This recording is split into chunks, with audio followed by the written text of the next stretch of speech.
ত্রয়োদশ জাতীয় সংসদ নির্বাচন ডিসেম্বর না এপ্রিলে এ নিয়ে মতবিরোধ রয়েছে রাজনৈতিক দলগুলোর। দেশের বড় রাজনৈতিক দল বিএনপি এখনও বলে আসছে ডিসেম্বরে নির্বাচন করা সম্ভব।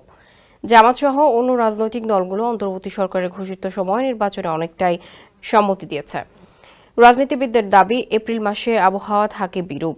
এছাড়া ফেব্রুয়ারি মার্চে রোজা ও এসএসসি পরীক্ষা হলে জাতীয় নির্বাচনে জনসংযোগ কঠিন হবে।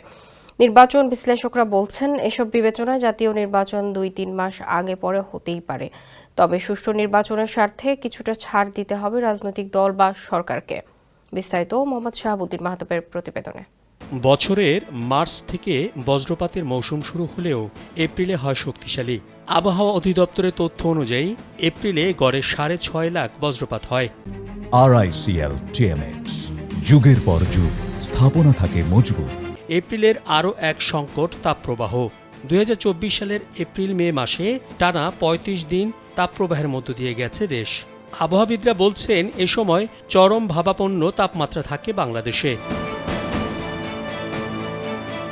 এপ্রিলের বৈরী আবহাওয়ায় জাতীয় নির্বাচন অনুষ্ঠানের রেকর্ড নেই। বিগত ৫৪ বছরে নির্বাচন হয়েছে ১২টি। ১৯৭৩ সালে ভোট হয় মার্চে। এরপর থেকে ১৯৯১ সাল পর্যন্ত জাতীয় নির্বাচন হয়েছে ফেব্রুয়ারি থেকে মে মাসের মধ্যে। ১৯৯৬ সালে অনুষ্ঠিত হয় জুনে। এরপর ২০২৪ সাল পর্যন্ত ৫টি জাতীয় সংসদ নির্বাচন হয়েছে অক্টোবর, ডিসেম্বর ও জানুয়ারিতে। ডক্টর মোহাম্মদ ইউনূস ঘোষণা দিয়েছেন ত্রয়োদশ সংসদ নির্বাচন হতে পারে আগামী বছরের এপ্রিলে। ওই সময় থাকবে বৈরী আবহাওয়ার চ্যালেঞ্জ, এসএসসি পরীক্ষা ও রমজান মাসের চাপও থাকবে। তাই বিরোধিতা করছে কয়েকটি রাজনৈতিক দল।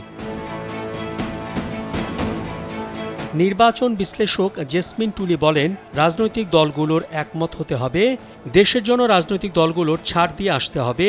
সবাই যদি সবার পয়েন্টে থাকে তাহলে আসলে কোনো সমাধান বের হবে না। জুন মাসে প্রচণ্ড গরম, এপ্রিলের চেয়ে মার্চে গরম একটু কম থাকে।